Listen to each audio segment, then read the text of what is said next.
పెంపుడు జంతువు లేదా పక్షిని ఎలా కొనుగోలు చేయాలి? పూర్తి వివరాలకు చదవండి రేపటి సాక్షి దినపత్రిక. జనసేన నేత కొరియోగ్రాఫర్ జానీ భాషపై కేసు నమోదైంది. జానీ లైంగికంగా వేధించినట్టు రాయదుర్గం పిఎస్లో మధ్యప్రదేశ్కు చెందిన మహిళ ఫిర్యాదు చేసింది. కొరియోగ్రాఫర్గా చేస్తున్న తనకు అవకాశాలు అడ్డుకోవడమే కాకుండా శారీరకంగా వేధిస్తున్నాడని ఫిర్యాదు చేసింది. దీంతో జానీపై రేప్ కేసుతో పాటు పలు సెక్షన్ల కింద కేసు నమోదు చేశారు పోలీసులు. మధ్యప్రదేశ్కు చెందిన 21 ఏళ్ల మహిళ జానీ మాస్టర్ దగ్గర అసిస్టెంట్ కొరియోగ్రాఫర్గా 6 నెలలుగా పనిచేస్తుంది. అయితే అవుట్డోర్ షూటింగ్స్ టైంలో తనని పలుమార్లు లైంగికంగా వేధించాడని సదరు మహిళ కేసు పెట్టింది. ఇక అత్యాచారం చేయడంతో పాటు గాయపరిచాడని, నర్సింగిలోని తన ఇంటికి కూడా వచ్చి ఇబ్బందులకు గురి చేసినట్టు మహిళ ఫిర్యాదు చేసింది. జనసేనలో చేరిన జానీ ఆ పార్టీకి స్టార్ క్యాంపైనర్గా కూడా కొనసాగారు. ఇదే అంశంకి సంబంధించి పూర్తి సమాచారం మా కరెస్పాండెంట్ వాసు మనకి లైవ్లో డీటెయిల్స్ అందిస్తారు. వాసు, డీటెయిల్స్ ఏంటి? జానీ భాష పైన లైంగికంగా వేధించినట్టు కేసు నమోదైంది, డీటెయిల్స్ ఏంటి? ఎస్, జనసేన పార్టీ నేత స్టార్ క్యాంపెయిన్ ఎవరైతే ఉన్నారో కొరియోగ్రాఫర్ జానీ మాస్టర్ పైన ప్రస్తుతం నార్సింగ్ పోలీస్ స్టేషన్ సంబంధించి కూడా ఒక కేసు నమోదైంది. మరో కొరియోగ్రాఫర్ సంబంధించి కూడా మహిళ ఫిర్యాదు చేసిన నేపథ్యంలో కూడా రాయదుర్గం పోలీసులు ఎఫ్ఐఆర్ చేశారు.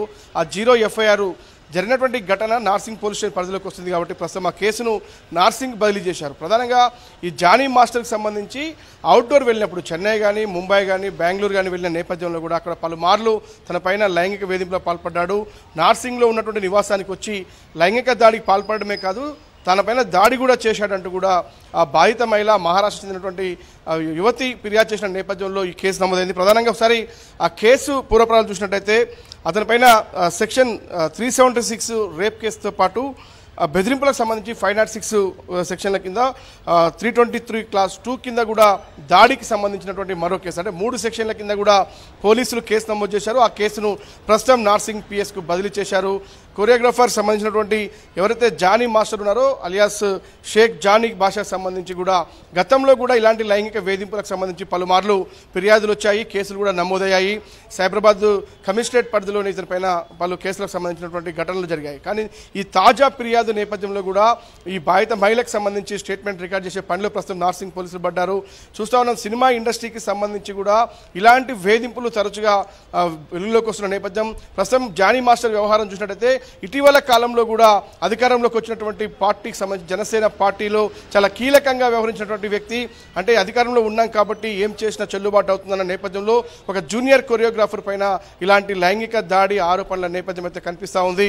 మనం చూడాలి అధికారులు ఏ విధంగా స్పందిస్తారో చూడాల్సింది. కేసును నీరుగార్చే ప్రయత్నాలు ఏమైనా సాగుతా ఉన్నాయా అధికారాన్ని అడ్డం పెట్టుకొని?